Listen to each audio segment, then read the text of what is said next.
नमस्कार दोस्तों, स्वागत है आप सभी का लेयर 3 एजुकेशन में। और आज का मॉक टेस्ट नंबर है 31, यानी कि इससे पहले 30 मॉक टेस्ट हो चुके हैं जो आते हैं डेली आपके सुबह 7 बजे। और ये बताने का कारण यूँ है कि आपके जो अभी नोटिफिकेशन डेली नहीं आ पा रहे हैं, तो आप एक काम करिएगा कि डेली सुबह 7 बजे जो है चैनल लेयर 3 एजुकेशन विजिट कर लीजिएगा।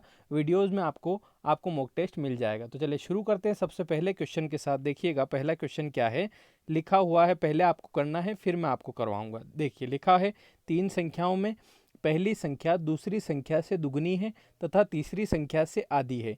यदि तीनों संख्याओं का औसत 56 है तो पहली तथा तीसरी संख्या के बीच अंतर कितना होगा? 12, 20, 24 या 48? चलिए आप करने की कोशिश करिए इस क्वेश्चन को, फिर मैं आपको बताता हूँ इस क्वेश्चन को कैसे करना है। चलिए देखते हैं कैसे करेंगे। चलिए सबसे पहले हम जमा लेते हैं कि ए, बी और सी तीन है। आपको तीनों का औसत दिया है 56, यानी कि टोटल कितना हो जाएगा? तो आप टोटल निकालने के लिए 56 में 3 का गुणा कर लेंगे तो तीनों संख्याओं का योग आ जाएगा। 3 छंग 18 का 8, हंसी लगा 1, तीनों पाँचों 15 और 1 16, यानी कि 168 आ रहा है तीनों संख्याओं का टोटल। अब इनका रेशो बना लेते हैं। रेशो कैसे बनाएंगे? आप बोलोगे जैसे पहली संख्या दूसरी संख्या से दुगनी है, ठीक है, और तीसरी से आधी है। अब तीसरी से आधी है। मान लो सबसे पहले पहली और दूसरी का जब मैं जमाता हूं तो पहली संख्या यानी कि ए जो है बी से दुगनी है। बी से दुगनी है यानी कि मान लेता हूं मैं एक से हो गई दो, यानी कि पहली जो है दूसरी से दुगनी, यानी कि बी से डबल, यानी कि एक की दो हो गई, ठीक है साहब। और ये जो पहली और का मतलब होता है, तथा का मतलब होता है पहली संख्या। पहली संख्या जो है तीसरी से आधी है, यानी कि ये जो है इस सी की आधी है। आधी है मतलब ये दो आधा है, तो पूरा क्या होगा? 4 होगा। तो यानी कि रेशो बना 2x, 1x और 4x, और सब मिलाकर आपका हो रहा है कितना? आप बोलोगे 168, यानी कि सबके बराबर में क्या लिख सकता हूं? 168। सबको जोड़ने पर 168 आ रहा है। आपसे क्या बोला है? पहली और तीसरी का अंतर, तो पहली है आपकी 2 और तीसरी है आपकी 4, यानी अंतर कितना आ रहा है? 2। तो आप क्या करोगे? 168 के नीचे क्या लिखोगे? 168 के नीचे लिखोगे 2 और 1 3, 3 और 4 मिला के कितना हो गया? 7। तो 168 के नीचे 7 लिखोगे और इंटू क्या करोगे? आपको क्या चाहिए? इन दोनों का अंतर। तो अंतर कितना आ रहा है? पहले और तीसरे का अंतर आ रहा है 2। तो यहाँ इंटू कर दोगे, यहाँ पे जगह नहीं है, यहाँ पे 2 इंटू कर देंगे, ठीक है। अब 7 से आपने भाग लगाया, 7 दूनी 14, कितना बचा? तो आप देखोगे 2 बचा, तो 7 चौक 28 और 24 का डबल कितना होता है? 48। कहाँ दिख रहा है? ऑप्शन नंबर डी आपका करेक्ट आंसर हो जाएगा, यानी कि इसका आंसर हो जाएगा ऑप्शन नंबर डी, है ना, इस प्रकार से। चलिए आगे बढ़ते हैं, क्वेश्चन नंबर सेकंड लेते हैं। लिखा हुआ है कि गणित की प्रकृति एवं संरचना में निम्न विशेषता पाई जाती है। गणित की प्रकृति और संरचना में क्या विशेषता पाई जाती है? कि गणित विषय में अक्रमबद्धता है, या फिर गणित की भाषा असांकेतिक है, या फिर गणित एक रसहीन विषय है, या फिर गणित एक मूर्त विषय है। आप लोग लगा लीजिए, इसका आंसर मैं डायरेक्ट बता दूंगा। देखिए इसका जो आंसर है, आप लोगों ने लगा लिया होगा, इसका जो आंसर है वो होगा ऑप्शन नंबर सी, कि गणित जो है एक रसहीन विषय है, ये माना जाता है इसकी प्रकृति में। चलिए आगे बढ़ते हैं, क्वेश्चन नंबर 3 लेते हैं। लिखा हुआ है कि दो संख्याओं का योग 25 है और अंतर 13 है, तो उनका गुणनफल कितना होगा? इससे संबंधित क्वेश्चन अभी दो एक वीडियो में मैं लाया भी था, आपको आता भी होगा। कैसे करना है चलिए करने की कोशिश करते हैं। देखिए आप लोगों को पहले कर लेना है इस क्वेश्चन को, आंसर भी आप लोग ले आए होंगे। चलिए देखिए मैं बता देता हूँ दोनों का योग, यानी कि मैं संख्या मान रहा हूँ x और y। अगर मैं इन दोनों को जोड़ता हूँ तो कितना आता है? तो आप बोल रहे हो कि 25 आता है, ठीक है साहब। अंतर कितना है? यानी कि इन दोनों को अगर मैं घटाता हूं तो आपका आता है 13, ठीक है साहब। अब आपने देखा कि यहाँ प्लस का y है और यहाँ माइनस का y, तो आपने प्लस के y से माइनस के y को कैंसिल किया, तो x और x मिला के कितना हो गया आपका? 2x। बराबर आपने यहाँ जोड़ा तो 25 और 13 कितना हो गया? 5 3 8 और 2 और 1 3, 38। यानी कि x बराबर निकालना है तो 2x बराबर 38 आ रहा है, यानी कि x बराबर कितना आ जाएगा? 19 आ जाएगा, ठीक है साहब। x बराबर 19 आया, तो ये y बराबर कितना होगा? तो आप देखोगे 19 में क्या जोड़ोगे? 25 आ जाए तो y बराबर हो जाएगा 6, यानी कि दोनों संख्याएं आ गई 19 और 6। अब क्या करना है? आपको देखना है कि गुणनफल बताना है, तो 19 छंग कितना होता है? 19 पंच 95, 19 छंग 114, है ना। तो 114 इसका आंसर आ जाएगा, 114 इसका करेक्ट आंसर हो जाएगा, ठीक है। चलिए आगे बढ़ते हैं, क्वेश्चन नंबर 4 लेते हैं। लिखा हुआ है कि दो वृत्तों की त्रिज्या क्रमशः 12 सेंटीमीटर और 5 सेंटीमीटर है। उस नए वृत्त की त्रिज्या क्या होगी जिसका क्षेत्रफल दोनों वृत्तों के क्षेत्रफल के बराबर होगा? 12 सेंटीमीटर, 17 सेंटीमीटर, 13 सेंटीमीटर या 7 सेंटीमीटर? तो इस क्वेश्चन को करने की आप लोग कोशिश करिए, फिर मैं आपको बताता हूँ इस क्वेश्चन को कैसे करना है। चलिए देखिए, दो वृत्त की बात की गई, यानी कि इस प्रकार का एक वृत्त है। जिसकी त्रिज्या क्या है, 12 सेंटीमीटर है। और एक और वृत्त है यानी कि छोटा है थोड़ा सा, उसका जो त्रिज्या है वो है 5 सेंटीमीटर। वो बोल रहा है कि एक ऐसा वृत्त है, उसका क्षेत्रफल बताओ जो इन दोनों के क्षेत्रफल के बराबर है, उसकी त्रिज्या क्या होगी, मतलब इसकी त्रिज्या क्या होगी जो इन दोनों के क्षेत्रफल के बराबर है। ठीक है, तो इसका क्षेत्रफल क्या होता है, आपको पता है वृत्त का जो क्षेत्रफल होता है वो होता है पाई आर स्क्वायर। कितना होता है, पाई आर स्क्वायर। तो आपने देखा पाई और आर स्क्वायर, यहाँ पे 12 का स्क्वायर करोगे तो 144 आ जाएगा। ठीक है साहब, प्लस करना है आपको। और आपने देखा कि यहाँ पे इसका भी पाई आर स्क्वायर होगा, यानी कि 5 का स्क्वायर कितना हो जाएगा, 25 पाई। तो आपने देखा कि 144 और 25 दोनों जोड़े तो आपने देखा कितना आ रहा है, आपने देखा कि इन दोनों को जोड़ने पर आ रहा है 169। कितना आ रहा है, 169 पाई। तो 169 पाई यानी कि ये भी इसका इसका क्षेत्रफल है। तो इसका जो क्षेत्रफल है वो होता है पाई आर स्क्वायर। तो आर स्क्वायर किसका 169 स्क्वायर होता है, तो आपने देखा कि 13 का स्क्वायर होता है, यानी कि इसकी जो त्रिज्या है वो आ जाएगी आपकी 13 सेंटीमीटर। तो करेक्ट आंसर हो जाएगा 13 सेंटीमीटर। बड़ा ही सिंपल क्वेश्चन था। चलिए आगे बढ़ते हैं क्वेश्चन नंबर 5 की ओर। देखिएगा, लिखा है कि बच्चों में गणित की भाषा का विकास करने के लिए गणित शिक्षक में कौन सा गुण होना चाहिए। गणित उपकरणों को प्रयोग करने की क्षमता, गणित कक्षा संचालन की योग्यता, विभिन्न शिक्षण विधियों का ज्ञान, या उपयुक्त सभी। तो ये क्वेश्चन तो शायद पहले आया भी था, आप सभी को पता भी होगा। चलिए लगा लीजिए, इसका जो आंसर है, इसका आंसर हो ये जो है आपका ऑप्शन नंबर डी हो जाएगा कि उसमें सभी उसको उपकरणों का प्रयोग आना चाहिए, संचालन की योग्यता होना चाहिए और विभिन्न शिक्षण विधियों का ज्ञान होना चाहिए। यानी कि गणित की भाषा विकास करने के लिए शिक्षक में कौन कौन से गुण होना चाहिए, तो ये सारे होना चाहिए। तो इसका आंसर हो जाएगा ऑप्शन नंबर डी, यानी कि उपरोक्त सभी। चलिए आगे बढ़ते हैं, क्वेश्चन नंबर 6 की ओर देखते हैं। लिखा है कि दो संख्याएं 1 और 5 के अनुपात में है, इनका गुणनफल 320 है। इन संख्याओं का योग कितना होगा, 40, 42, 44, 48। चलिए आप लोग करने की कोशिश करिए इस क्वेश्चन को, फिर मैं आपको बताता हूं किस प्रकार से करना है। चलिए, वैसे भी आता होगा, बड़ा सिंपल क्वेश्चन है। देखिए दोनों संख्याएं हैं, 1 और 5 के अनुपात में है, तो इसको मैं मान रहा हूँ 1x और इसको मान रहा हूँ 5x। ठीक है, इन दोनों का गुणनफल, तो गुणा किया मैंने, कितना आता है, तो उसने बोला 320, तो मैंने भी यहाँ लिख दिया 320। ठीक है, अब इन दोनों को गुणा किया तो 5 का 1 में गुणा किया तो 5, और x का x में किया तो x स्क्वायर आया, और यहाँ वापिस से लिखा मैंने 320। ठीक है, तो एक्स स्क्वायर बराबर देखा तो यहाँ 5 गुणे में था, तो मैंने इससे ये काटा, तो 5 छंग 30 और 2 बचा, तो 5 चौक 20।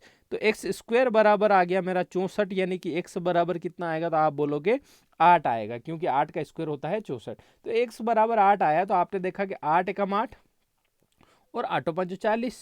तो आपने देखा कि उन दोनों का योगफल कितना आ रहा है, तो 8 और 40 जोड़ते हैं तो 48 आता है। तो कहाँ है आंसर, ऑप्शन नंबर डी जो है इसका करेक्ट आंसर हो जाएगा। बड़ी आसानी से कर लिया। चलिए आगे बढ़ते हैं, क्वेश्चन नंबर 7 लेते हैं। देखिएगा क्वेश्चन नंबर 7 लिखा हुआ है कि गणित की भाषा एवं प्रकृति अन्य विषयों की अपेक्षा है। गणित की भाषा एवं प्रकृति अन्य विषयों की अपेक्षा है, क्या है, अन्य विषयों की अपेक्षा अधिक कमजोर है, अन्य विषयों की अपेक्षा अधिक लचीली है, अन्य विषयों की अपेक्षा अधिक सुदृढ़ है, या फिर अन्य उपरोक्त में से कोई नहीं, यानी इन तीनों में से कोई नहीं। तो इसका आंसर आप लोग लगा लीजिए, फिर मैं आपको बताता हूँ इसका करेक्ट आंसर क्या होगा। कि गणित की जो भाषा और प्रकृति है वो अन्य विषयों की अपेक्षा जो है, इसका करेक्ट आंसर हो जाएगा अन्य विषयों की अपेक्षा वो जो है अधिक सुदृढ़ है। सुदृढ़ का मतलब होता है दृढ़, यानी कि फिक्स है ना, जिसमें फ्लेक्सिबिलिटी ज़्यादा नहीं है ना, फिक्स है कि ऐसा होता है तो ऐसा होता है, इस प्रकार से।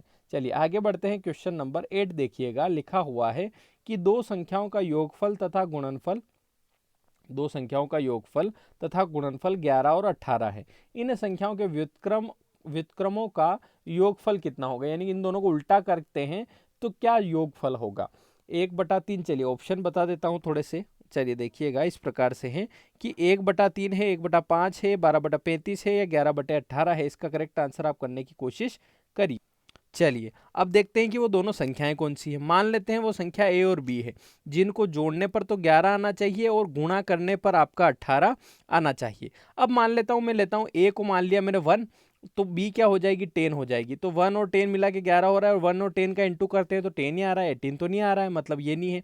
अब 1 की जगह मैं ले रहा हूँ 2, ठीक है, तो 2 लिया, उसके बाद मैं करता हूँ 9, तो 2 और 9 मिलके 11 और इंटू करता हूँ तो 18, तो 2 9 18, यानी कि संख्याएं हो गई 2 और 9, इस प्रकार से। तो 2 और 9 को जोड़ने पर 11 आ रहा है, यानी कि उसने बोला था योगफल 11 आना चाहिए, और गुणा करने पर 18 आना चाहिए, तो ये आ रहा है, यानी कि संख्या है 9 और 2, या फिर 2 या 9। चलिए अब क्या करना है, इनके व्युत्क्रम, व्युत्क्रम होता है जैसे मान लो मैंने संख्या लिखी 4, इसका व्युत्क्रम होता है 1/4। क्यों होता है, क्योंकि इसके बटे में कुछ नहीं है तो इसको लिखते हैं 1/4, यानी कि 1 लिखते हैं बटे में। मान लो मैं संख्या लिखता हूँ 2/3, इसका व्युत्क्रम बोले तो क्या करोगे आप, 3/2 कर दोगे। यानी कि एक संख्या डायरेक्ट होती है, जैसे 4 है तो आपको क्या करना पड़ता है 1/4। अभी जो अपनी संख्या आई थी वो आई थी 2 और 9, यानी कि इनका व्युत्क्रम आप करोगे तो आपको करना पड़ेगा 1/2 और 1/9। आपको कुछ नहीं करना है, अब इनका क्या करना है, योगफल करना है, तो मैंने लिख दिया, प्लस का निशान लगा दिया। अब क्या करना है, 2 और 9 का क्या करोगे 18, और आपने देखा कि 2 का भाग लगाया 9 और 9 का भाग लगाया 2, तो 9 और 2 11/18। तो इसका जो आंसर आ जाएगा 11/18, कहाँ दिख रहा है, ऑप्शन नंबर डी जो है इसका करेक्ट आंसर हो जाएगा इस प्रकार से। चलिए आगे बढ़ते हैं, अगला क्वेश्चन देखिएगा, क्वेश्चन नंबर 9 कि गणित की भाषा में निम्न में से किसको सम्मिलित नहीं किया जाता है। गणित की भाषा में किसको सम्मिलित नहीं किया जा सकता है, गणितीय सिद्धांतों को, गणितीय संकेतों को, गणितीय पदों को, या उपरोक्त में से कोई नहीं। इसका मतलब, इस ऑप्शन का मतलब होता है कि सभी को सम्मिलित किया जाता है और उपरोक्त में से कोई नहीं। तो देखिए इसका आंसर क्या होगा, आप लोग करने की कोशिश करिए, फिर मैं आपको बताता हूं इसका करेक्ट आंसर क्या होगा। देखिए इसका जो आंसर होगा वो होगा ऑप्शन नंबर डी के उपरोक्त में से कोई नहीं। वो बोल रहा है किसको सम्मिलित नहीं किया जाता है, जबकि इसमें सिद्धांतों को सम्मिलित किया जा सकता है, संकेतों को किया जा सकता है, पदों को किया जा सकता है। तो इसलिए आंसर जो होगा ऑप्शन नंबर डी हो जाएगा। चलिए आगे बढ़ते हैं, क्वेश्चन नंबर 10 देखिएगा। एक ने कमेंट किया था सर घड़ी वाले क्वेश्चन जरूर लाना, तो मैं आज के वीडियो में घड़ी वाले क्वेश्चन लाया हूं। तो एक आपसे सजेशन था कि आप लोग कमेंट बॉक्स में जो भी क्वेश्चन लाना हो वो कमेंट जरूर कर दिया करें कि सर इससे रिलेटेड क्वेश्चन को ऐड करो, तो मैं अगले वाले वीडियो में उसको ऐड कर लेता हूं। चलिए इस क्वेश्चन पे नज़र डालिए, ज़रा करने की कोशिश करिए कि लिखा हुआ है कि सायं 6:50 बजे से, यानी कि 6:50 बजे से 7:38 के बीच का जो समय है वो 1 घंटे का कौन सा भाग, यानी कि 1 घंटे की कौन सी भिन्न है। जब मैंने आपको पेड क्लास में जो घड़ी का चैप्टर पढ़ाया था उसमें मैंने 4 टाइप के क्वेश्चन कराए थे, उसमें ये 3rd टाइप का क्वेश्चन था कि इस तरीके से आपको समय अंतराल को 1 घंटे की भिन्न में बताना था, है ना, इस प्रकार से। चलिए इस क्वेश्चन को करने की कोशिश करते हैं। देखिए समय जो है 6:50 से, है ना, आपको 7:38 तक जाना है। तो आप बताइए कि 6:50 से अगर आप 7 बजे तक आते हैं तो कितने मिनट चलते हैं आप बोलेंगे कि 10 मिनट की देर है, 6:50 हो रहे हैं, 7 बजानी है तो 10 मिनट की देर है। और 7 से ऊपर कितने मिनट हो गए, तो आप बोल रहे हैं 38 मिनट हो गए। यानी कि आपने देखा कि 38 मिनट तो ये ऊपर के और ये कम पड़ रहे थे, ये 10 मिनट, और इन दोनों को जोड़ा तो आपका जो समय आया वो आया 48 मिनट। ठीक है साहब, यहाँ तक तो हो गया। अब 1 घंटे की पूछा है और यहाँ 48 मिनट है, क्या है 48 मिनट, और 1 घंटा है, यानी कि नीचे कितना मिनट लिखूंगा मैं, 60 मिनट लिखूंगा, क्योंकि मिनट के नीचे मिनट तभी तो कंपैरिजन होगा। इसलिए आपने देखा कि यहाँ आया 12 चौक 48 और 12 पंजे 60, यानी कि कौन सी भिन्न है, 4/5, यानी कि इसका आंसर आ जाएगा ऑप्शन नंबर बी, इसका करेक्ट आंसर हो जाएगा कि 1 घंटे की कौन सी भिन्न है, 4/5, इस प्रकार से। चलिए आगे बढ़ते हैं, क्वेश्चन नंबर 11 देखिएगा। लिखा हुआ है कि गणित की भाषा का महत्व है शारीरिक कौशल के विकास में, संप्रेषण कौशल के विकास में, तर्कात्मक, सॉरी इसको देखिएगा तर्कात्मक, यानी कि ये आ नहीं आएगा यहाँ पे, तर्क में आ की मात्रा, वैसे भी आपको पता है इतना तो सब समझदार है, इतना समझाने की जरूरत।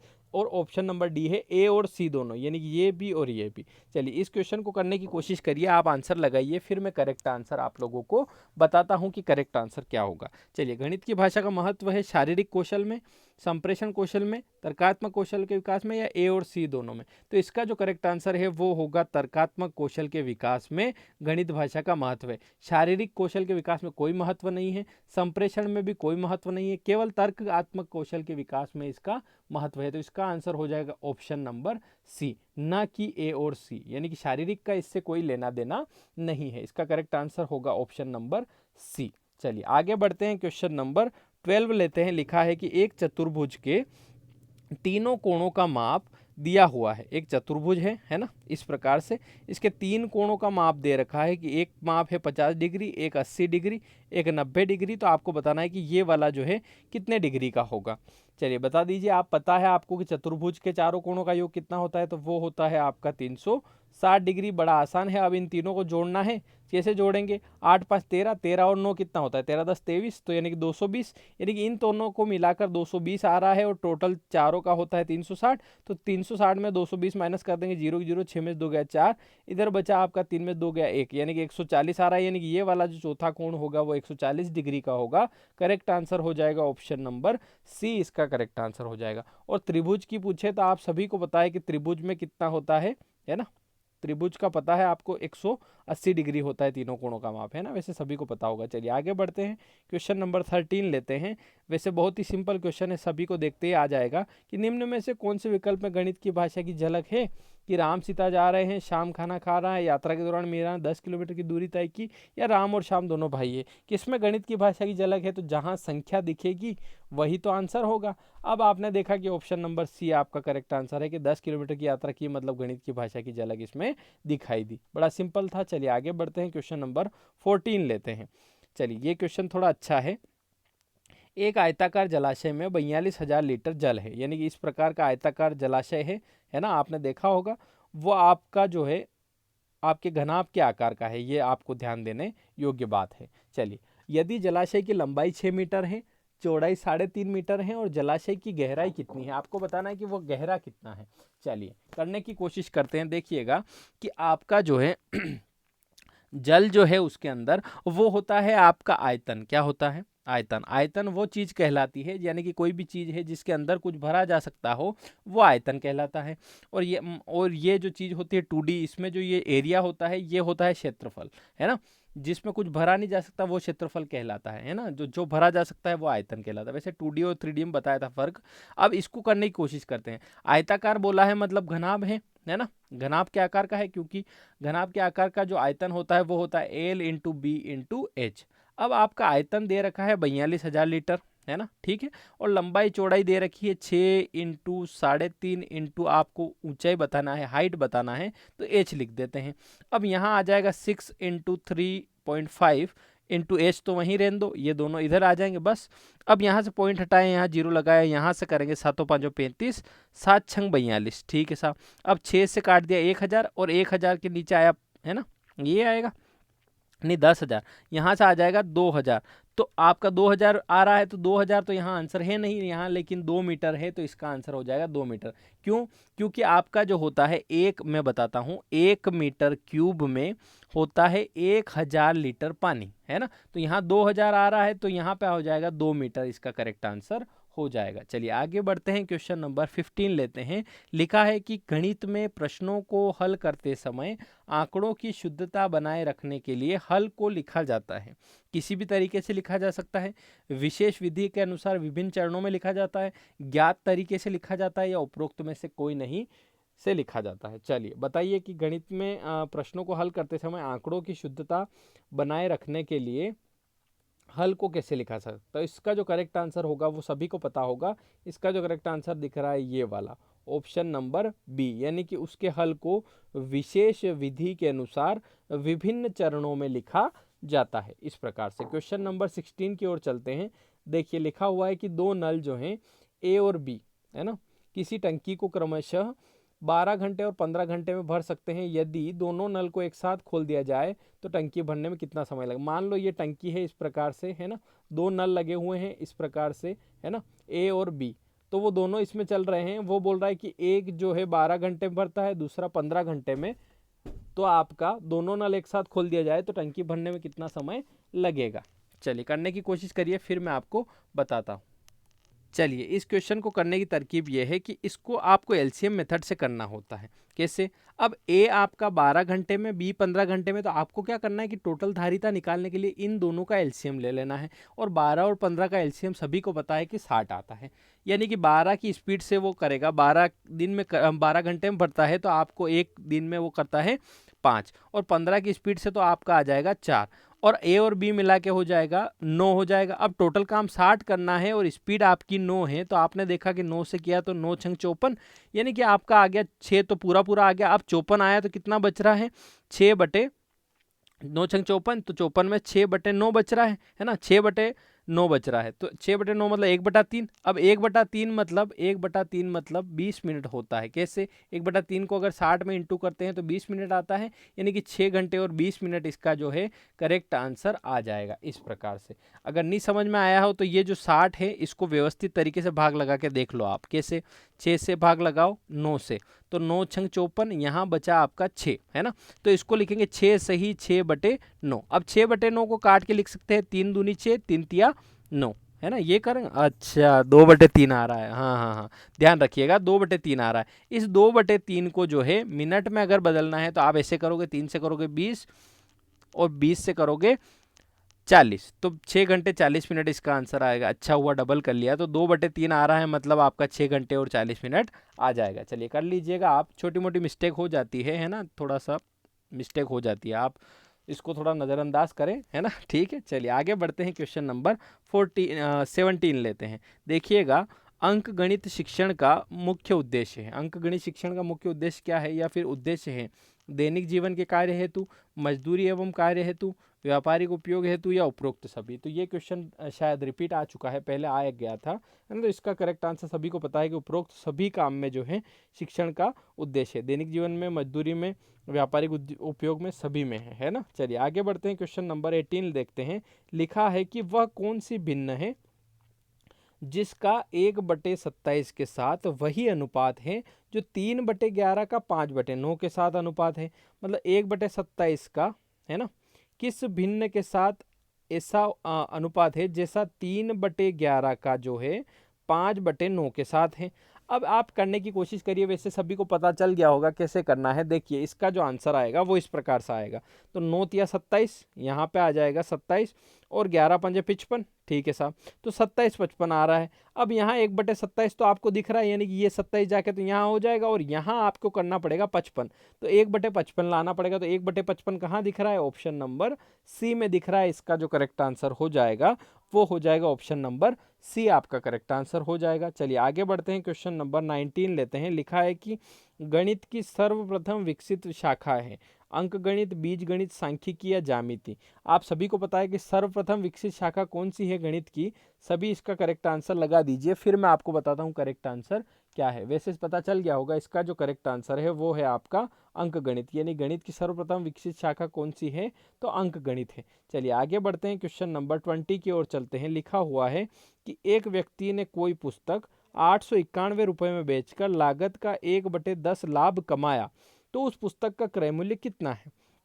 तो मान लो किसी भी चीज़ में वो लाया, कोई भी चीज़ लाया, मान लो यहाँ पे वो बोल रहा है कि 1/10 लाभ कमाया। मान लो कि 1/10 कमाया, मतलब 10 की चीज़ थी, उसने 1/10 यानी 1 का लाभ कमाया।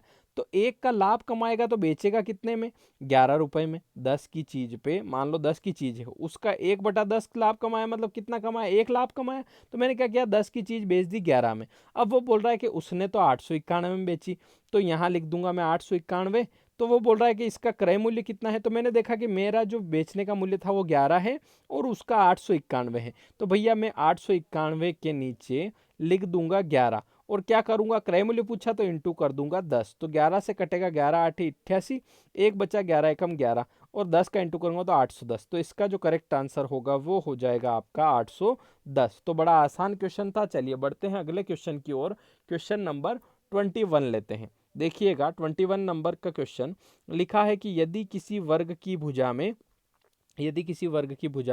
20% की वृद्धि कर दी जाए तो उसके क्षेत्र कितने प्रतिशत की हो जाएगी। चलिए करने की कोशिश करिएगा, कैसे करेंगे। देखिए आपको इससे संबंधित पहले क्वेश्चन करवा दिया था, 10% वाला करवाया था, है ना। तो वर्ग की भुजा में वृद्धि करी, मान लो आपको दिया हो, जैसे करने की कोशिश करते हैं कि मान लो आपको जो है ये वर्ग दिया है, इसकी भुजा 10 है। तो आप क्या करते हो, इसका क्षेत्रफल निकालने की कहता हूं तो आप 10 स्क्वायर करके आप कर देते हो कि इसका क्षेत्रफल तो भैया आएगा 100। कितना आएगा? 100। अब मैंने कहा कि यही व्रत है, पर इसमें क्या करा, भुजा में वृद्धि कर दी। कितने परसेंट की? 20% की। आपने क्या किया, 10 का 20% निकाला, तो आपने बोला कि यार 10 का 20% तो 2 आ रहा है, मतलब 2 की वृद्धि करी। तो आपने क्या किया कि यहाँ भुजा कर दी 12 की। अब ये 12 की कर दी तो इसका जो क्षेत्रफल आएगा वो 12 का स्क्वायर आएगा, यानी कि 144 आएगा। तो आपने देखा कि पहले तो 100 था ना, अब 144 है, तो परसेंट में कितने की वृद्धि हुई? तो आप देखोगे 44 की वृद्धि हुई किस पे? 100 पे। तो इंटू 100 करें, 100 से 100 कैंसिल, 44% की वृद्धि आ जाएगी, यानी कि इसका आंसर आ जाएगा आपका 44%, यानी कि ऑप्शन नंबर डी जो है इसका करेक्ट आंसर हो जाएगा। चलिए बड़ा सिंपल क्वेश्चन था। आगे बढ़ते हैं क्वेश्चन नंबर 22 की ओर। लिखा हुआ है कि मूल्यांकन एक ऐसी प्रक्रिया है जो हमें यह बताती है कि सही ढंग से किसी वस्तु का मापन किया जा सकता है। यह कथन किसका है? यानी कि मूल्यांकन ऐसी प्रक्रिया है जो हमें यह बताती है कि किसी सही ढंग से किसी वस्तु का मापन किया जा सकता है। ये कथन किसने कहा? गुड्स ने कहा, क्लीमेन ने कहा, डांडेकर ने कहा या बेकर ने? ऑप्शन ई तो नहीं है ना। चार ऑप्शन है, आपको बताना है किसने कहा था कि मूल्यांकन के बारे में। तो इसका जो करेक्ट आंसर होगा आप लगा लीजिए, फिर मैं बताता हूँ। इसका जो करेक्ट आंसर होगा वो होगा ऑप्शन नंबर ए, यानी कि गुड्स ने कहा था, है ना। गुड्स ने कहा था कि आप मूल्यांकन ऐसी प्रक्रिया है जो बताती है कि सही ढंग से किसी वस्तु का मापन किया जा सकता है। चलिए आगे बढ़ते हैं, क्वेश्चन नंबर 23 लेते हैं। लिखा हुआ है कि एक कर्मचारी की मजदूरी पहले 40% कम कर दी गई, उसके बाद उसमें 50% की वृद्धि की गई। अब उसने कितने प्रतिशत का लाभ या हानि हुई? तो 10% का लाभ हुआ या 10% की हानि, 20% का लाभ हुआ या 20% की हानि। तो आप करने की कोशिश करिए, 100 पे मान के करेंगे तो बड़ा आसान रहेगा आपको करने में। वैसे सिंपल क्वेश्चन है, डायरेक्ट हो जाएगा ओरली, है ना। चलिए मैं बता देता हूँ कैसे करना है। देखिएगा, इस प्रकार से करेंगे। देखिए, आपको 100 मानना है, वो बोल रहा है कि 40 कम करी, तो 100 का 40% कम करी तो आप बोल दोगे कि 60 कर दी। 40% कम करी तो 100 का 40% कम करी, 60 कर दी। अब वो बोल रहा है कि फिर 50% की वृद्धि करी, तो अब 50% की क्या करना है? वृद्धि करना है। 50%, अब 60 का 50% मतलब 60 का 50% कितना होता है? आधा। तो 60 का आधा कितना होता है? 30। तो आपने वृद्धि करी तो भैया यहाँ तक ही पहुंचे हम तो। 30 जोड़ा, मैंने 60 का 50% निकाला 30, और जोड़ा तो 90 तक ही पहुंचे। तो भैया पहले तो हमारी सैलरी 100 थी ने, अब 90 कर दी, तो हमारे क्या हुआ? 10% का घाटा हुआ। तो इसका जो आंसर होगा वो होगा ऑप्शन नंबर बी, यानी कि 10% की हानि हो जाएगी। चलिए आगे बढ़ते हैं क्वेश्चन नंबर 24 के ऊपर। देखिएगा कि गणित शिक्षण में पाठ्यक्रम का निम्न में से कौन सा महत्व नहीं है? नवीन विचारों की जानकारी देना, अभ्यास हेतु, मनोवैज्ञानिक आवश्यकताओं की पूर्ति हेतु, या फिर शिक्षण सामग्री के रूप में। तो इसका करेक्ट आंसर क्या होगा आप लोग लगा लीजिए। वैसे सिंपल क्वेश्चन है, कैसे करेंगे चलिए देखिएगा। इसका जो आंसर हो जाएगा वो हो जाएगा ऑप्शन नंबर सी, के मनोवैज्ञानिक आवश्यकताओं की पूर्ति हेतु गणित शिक्षण का महत्व नहीं है। बाकी गणित शिक्षण में आपको नवीन विचारों की जानकारी होती है, अभ्यास हेतु होता है, शिक्षण सामग्री के रूप में, लेकिन मनोवैज्ञानिक आवश्यकताओं की पूर्ति ये नहीं करता है। चलिए आगे बढ़ते हैं, क्वेश्चन नंबर 25 लेते हैं। लिखा हुआ है कि एक संख्या उसके 3 बटे एक संख्या और उसके 3/5, 3/5 है ये ना, 3/5 का अंतर 50 है, तो संख्या कितनी है? तो ये वाला क्वेश्चन तो बड़ा सिंपल है, आप लोग कर लोगे, है ना। वो संख्या आप मान लीजिए 5, और उसका 3/5 कितना हो जाएगा? 3। तो 5 और 3 का अंतर वो बोल रहा है कितना? 50 आ रहा है। तो 50 जो है, 5 और 3 का अंतर 2 के बराबर है। संख्या कितनी है? संख्या मैंने 5 मानी थी, तो इंटू क्या कर दूंगा? 5। तो 2 से किया 25, 25 5 कितना हो जाएगा? 125। तो इसका आंसर आ जाएगा 125। अब किसी किसी के ये नहीं आ रहा हो कैसे कर दिया फटाफट, तो वो संख्या मान लो x। जब तक देवता नहीं बैठेंगे तब तक आंसर नहीं आएगा भैया, है ना। ऐसे कर लेना। अब वो बोल रहा है x है, और x का 3/5 कितना होता है? तो x का 3/5 होता है, x का 3/5, और उनमें अंतर कितना है? 50 का। अब आप क्या करना, व्यवस्थित तरीके से जो 5 दिख रहा है इसका एलसीएम लेना। ठीक है साहब, लिया। 1 का 5 में भाग लगाया तो यहाँ आया 5x, और यहाँ 3x था, इसे 5 से 5 कैंसिल, ये आ गया 3x, और आपका आया इधर 50। आप क्या करना, 5x और 3x का डिफरेंस ले लेना, तो आपका आ जाएगा 2x, और ये 5 बेटा है नीचे, तो इसको कुछ काम नहीं है, तो इसको भेज दो ऊपर इनटू में, और यहाँ आ रहा 2x। तो 2x में x को रहने दो, क्योंकि x की तो वैल्यू निकालना है, अपनों संख्या मानी है। ठीक है, तो x को यहीं रहने दो। 2 से कहोगे भैया 2 जो है, 2 उधर चल, 2 उधर चल मतलब 2 उधर चल, है ना। तो 2 उधर चल तो कितना करेगा वो? 25, और 25 5 हो जाएगा 125। तो इसका जो आंसर हो जाएगा वो आ जाएगा 125। समझ में आ गया होगा। वैसे सिंपल क्वेश्चन है, सभी होशियार विद्वान व्यक्ति हैं, सभी सभी का सिलेक्शन होगा निश्चित तौर पर। बस अभी कुछ लोगों ने प्रयास कम कर दिया है, कुछ लोगों ने जो है टेस्ट देखना ही बंद कर दिए हैं, क्योंकि लॉकडाउन अभी बढ़ गया है, तो लोगों को लग रहा है एग्ज़ाम। तो ऐसा नहीं है, तैयारी जारी रखें, कभी भी हो सकता है। ऐसा हो कि लॉकडाउन ख़त्म हो ने 20 दिन में वो बोलते हैं कि आप डेट अनाउंस कर रहे हैं, तो कुछ नहीं कह सकते हैं। पीईबी की जो आपकी वेबसाइट है उस पर बताया गया है कि जब लॉकडाउन खत्म होगा तो नई जो है परीक्षा तिथि जारी कर दी जाएगी। तो जैसे 25 अप्रैल थी अभी, तो उसके बाद अभी ये लॉकडाउन खत्म होगा तो जैसे ही व्यवस्थाएं चालू होगी तो नई तिथि घोषित कर दी जाएगी। तो आप सतर्क रहें, तैयारी करते रहे। मैं तो जो मान रहा है कि जो लोग देख रहे हैं, मेरा निवेदन है कि तैयारी मत छोड़ना मेरे भाई, है ना। ठीक है, चलो क्वेश्चन नंबर 26 पे आ जाते हैं। नहीं तो अभी कोई बोलेगा अरे क्वेश्चन कराओ पहले यार, क्या बकवास कर रहे हो, है ना। चलो ये वाला क्वेश्चन देखो आप। तो भावनाएं समझता हूँ मैं, चलो ठीक है। उच्च प्राथमिक स्तर पर गणित शिक्षण का सर्वाधिक महत्व किस रूप में है? भौतिक रूप में, मानसिक रूप में, व्यापारिक रूप में, आध्यात्मिक रूप में? तो इसका जो करेक्ट आंसर हो जाएगा वो आपका हो जाएगा भौतिक, मानसिक, व्यापारिक या आध्यात्मिक। तो उच्च प्राथमिक स्तर पर जो इसका आंसर होगा वो होगा व्यापारिक। सबसे अधिक जो है गणित शिक्षण का महत्व किस में है? व्यापारिक में है। भौतिक, मानसिक और आध्यात्मिक में गणित का उपयोग नहीं है। सर्वाधिक महत्व इसमें है, व्यापारिक में, है ना। चलिए आगे बढ़ते हैं, क्वेश्चन नंबर 27 लेते हैं। लिखा हुआ है कि किसी संख्या के 1/3 के 1/4 का 2/3 6 है, तो वह संख्या क्या है? तो बड़ा आसान क्वेश्चन है, वैसे आपसे हो जाएगा, सिंपल क्वेश्चन है। आप लोग कर लीजिए, आंसर लगा लीजिए, फिर मैं बता ही रहा हूँ, है ना। संख्या मानी मैंने x, ठीक है साहब। उसका 1/3, ठीक है साहब। उसका 1/4, ठीक है साहब। उसका भी 2/3, ठीक है साहब। 6 है, ठीक है साहब। ये कर लिया हमने। तो 2 से काटा 2, है ना। और यहाँ 3 दूनी 6 और 6 18। अब ये जो 18 है भैया x के नीचे है, ये 18 आप जाएगा उधर, कहाँ? 6 के इंटू में। तो 18 छंग कितना होता है? 18 90, 18 छंग कितना होता है? 108। कहाँ दिख रहा है भैया? ऑप्शन नंबर ए इसका करेक्ट आंसर हो जाएगा। इस प्रकार से इस क्वेश्चन को कर लेना है। आगे बढ़ते हैं क्वेश्चन नंबर 27 की ओर। लिखा हुआ है कि पाठ्यक्रम निर्माण का सिद्धांत निम्न में से कौन सा है? पाठ्यक्रम निर्माण का सिद्धांत कौन सा है? विभिन्न विषयों में सहसंबंध, अग्रदर्शी, अवकाश का सदुपयोग या फिर यह सभी?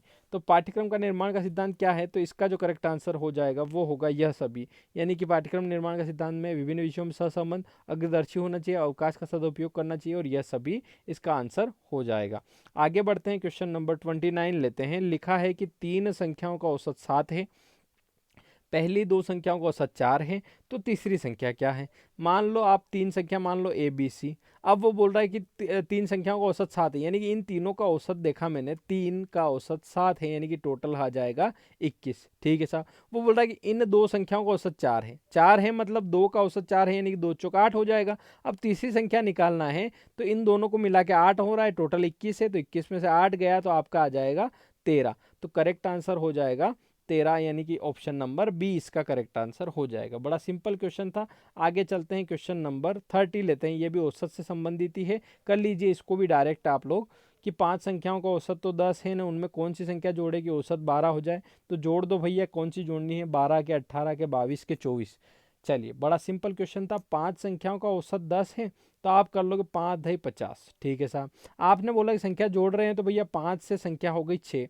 आप वो बोल रहा है कि औसत आपका 12 हो जाए, तो मैंने भी यहाँ 12 लिख दिया, ठीक है साहब। तो 12 छंग 72 हो गया, ठीक है साहब। तो आपने देखा कि भैया पहले तो मेरी संख्याओं का योग 50 था ना, अब मेरी संख्याओं का योग हो गया 72। तो भैया कितने की वृद्धि हुई? तो आप देखते हो 72 में तो 50 घटाते हो तो 22 की वृद्धि, यानी कि जोड़ने आपने जो जोड़ी संख्या वो कौन सी थी? छठी वाली संख्या, वो थी 22। तो इसका आंसर आ जाएगा ऑप्शन नंबर सी, यानी कि आपका आंसर आ जाएगा 22। इसका करेक्ट आंसर 22 हो जाएगा। बड़ा सिंपल क्वेश्चन था। चलिए best of luck for your upcoming exam.